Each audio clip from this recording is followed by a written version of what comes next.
Canada, and always, you know, one of the prime supporters of the Rice Vanguards. Madaling araw pa doon, ibig sabihin. Oo, nagpupuyat yan sila. And every game ng Rice Vanguards, hindi sila nagmimintis. Byron Villarias continues his scorching shooting from the outside.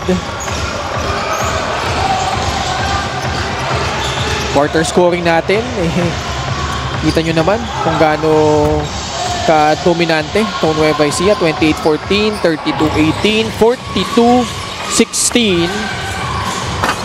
Pinaiigting nila yung depensa, pero yung production nila pataas pa ng pataas dito, Coach Mike. Oo, kasi yung mapapansin mo, yung puntos nitong Parañaque halos hindi na tumawid sa 20 dahil nga sa depensa rin nitong Rice Vanguards. And they are turning those, you know, turnovers into points for them. Shot by Shaq Alanes, no.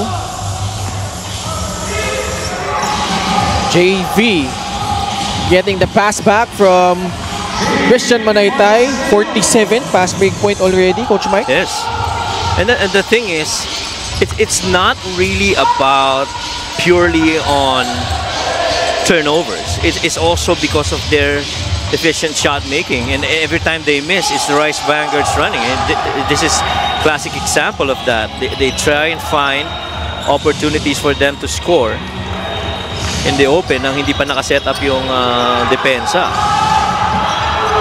Billy Robles sa loob. At may timeout na hiniling ang Parañaque. Don and Kenneth right there. Si Tosi medyo busy. Oo nga. Nakaupo. Pero ito, may timeout tayo. Magbabalik kami. Head of Operations, Emerita. Head of Security, Rudy Distrito. Some of the fans of the One Bataan Risers nandito na, no? Mamaya, Bataan, kalaban ang Bacolod in our main game. Oh, napakahalaga rin niyang laban na yan mamaya para dito sa Bataan. Well, pretty much 9 and 10 na yun ang pwestuhan para dito sa Bataan. Kinakailangan pa rin, similar to how the Rice Vanguards are performing right now. You gotta close out your regular season strong. Tyron Chan getting his first appearance here. Villarias launches and buries a 3-point shot. Actually, 3 player na lang hindi nakaka-score dito sa sa Rice Vanguards. Tyron Chan, Bobby Balucanag, and Clark Derigue. Yung dalawa, well, si Clark Derigue na lang, hindi pa pinapasok dito. Yes. Allen Papa with a free. 112-54. Well, this is very similar to that strong finish in the second half by the Rice Vanguards when they went up against Quezon City, but more or less nakikita mo talaga just merciless regardless kung sino yung kalaban.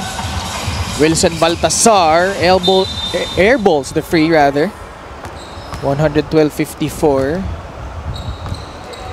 Well, moving forward, Coach Mike, Nueva Ecija, paulit-ulit natin pinag-uusapan ito. It's championship or bust for them. And if you recall that loss, they had their last loss against Quezon. Tayo yung nag-cover the following week. Correct. Same venue, Palayan City. Boss Bong Cuevas was there. He was interviewed at the half. And he was pretty clear about his expectations for Nueva Ecija. Ang gusto niya, tinuldukan nga niya yung interview na yun by saying na gusto nga niya madagdagan ng banner, isa pang banner doon sa kanilang venue sa Nueva Ecija Coliseum. Well, they're showing that this early, they are trying to prepare for another grinding push towards the top. And nakikita rin natin, Coach Mike, hindi yan magiging madali. Even round 1, the teams from number 4 to number 7. Oh, yes. Yes. I mean, kabilang dun, posibleng makalaban nila in the first round. Yes. And you talk about Pasay, Caloocan, Pangasinan, Pampanga. Ano, kung ikaw ang magiging number 2 team, those are most probably the teams that you will go up against. Justin Padua scores. Ganda ng pasa naman ni Alin Papa nun. Tyron Chando tried to recover, but Padua just able to power through. Yes.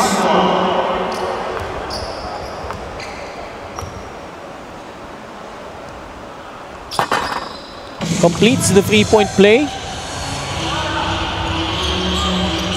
112-59.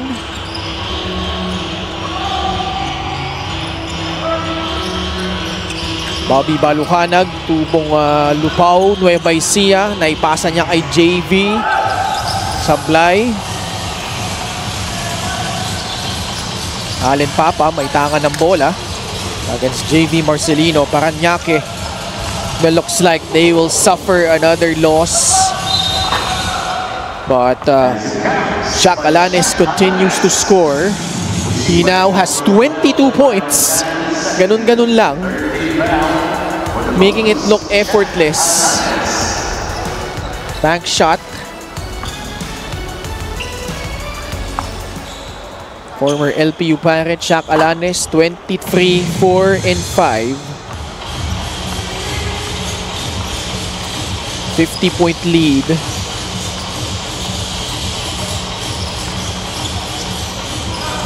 Byron. Oh man. There's been a dead shot today from beyond the arc. Villarias with 14 points.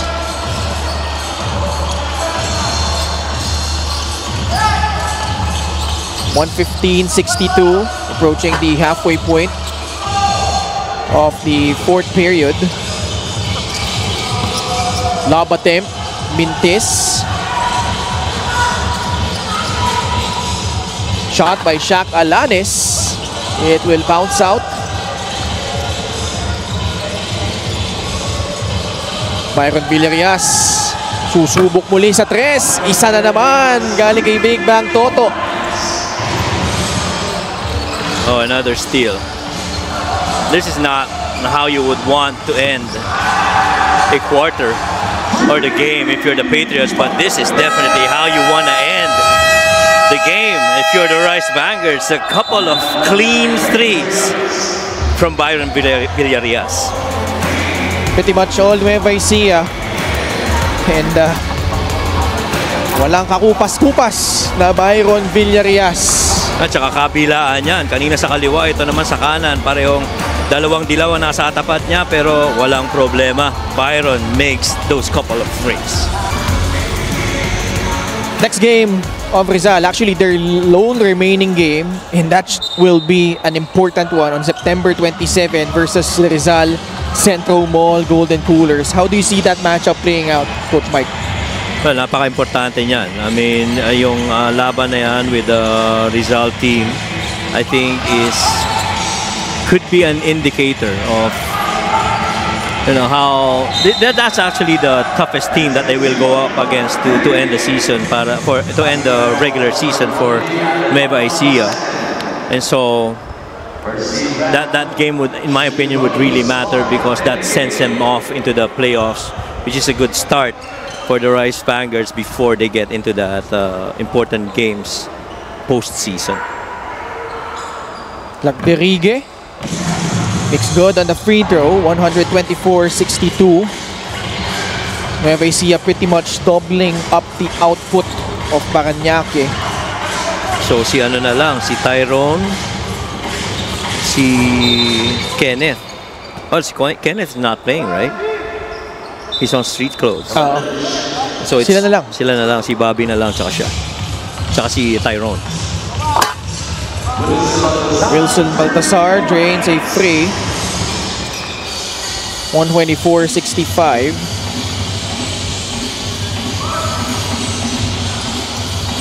Oh no. You saw it already. Ilang tres na yan? 23? 23 points? Yes. Oh, yeah.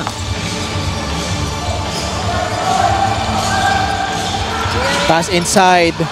Bobby Balucanag nakapuntos na para sa Nueva Ecija. Yeah, inaantay na lang natin dito si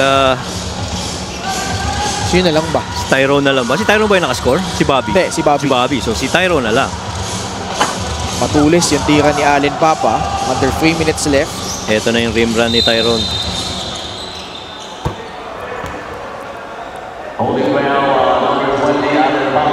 Allen Papa called for that foul. JP Calvo nasa loob. Former Parañaque Patriot. I mean, it's very unfortunate for Parañaque though after breaking through last season. And again, there were a lot of things beyond their control. Yes. But yun nga eh, nakakalungkot that there's a possibility that they could have their worst finish in franchise history. But, you know, this guy still piling up the points. Shaq Alanes with 25 markers. Well, I feel the window has really, you know, they lost a lot of talent in the window. They lost J. Boy Solis, they lost CBC, JP Calvos moved to the Rice Vanguards. You know, amongst the other things, Capovres also, who has moved to Zamboanga. And considerable, you know, mga pieces yan. And not to mention yung paglipat rin ni Coach Mike Sagigit over to Caloocan.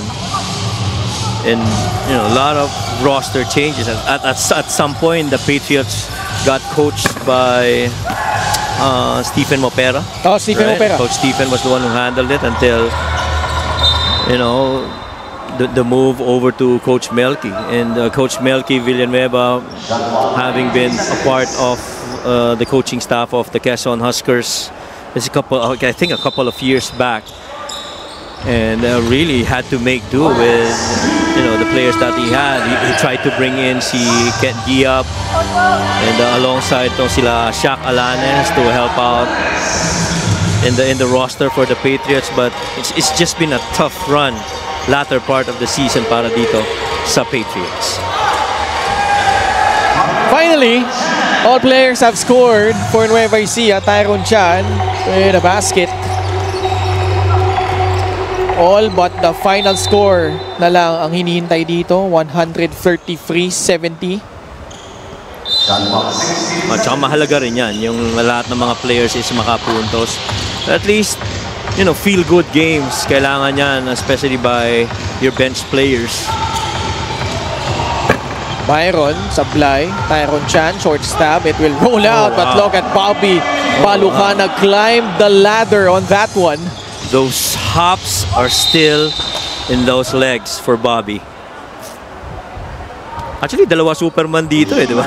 Bobby Balucanag and Billy Robles. Oo nga. The Ilonggo Superman. Yes. Well, Nueva Ecija still has that outside shot of finishing at number 1. And look at that roster right there on the bench. Billy, Jammer, Will, Christian Manaytay. Tatlong kaliwete. Magkakatabi.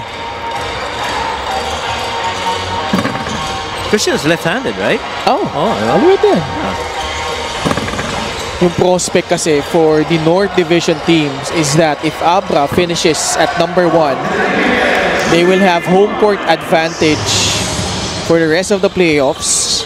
And that's very critical when you consider that since they joined the league last season, Coach Mike, they haven't lost at home. They won 3 games in Season 6. They won 2 games. We covered both of those games in Bangged. At tinalo nila doon, mabibigat. Pangasinan and Quezon.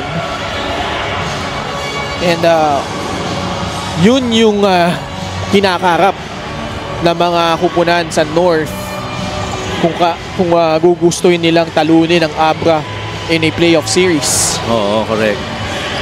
And again, yung positioning ngayon is nagmamatter na, lalo na with the outcome of that game yesterday with Abra and San Juan.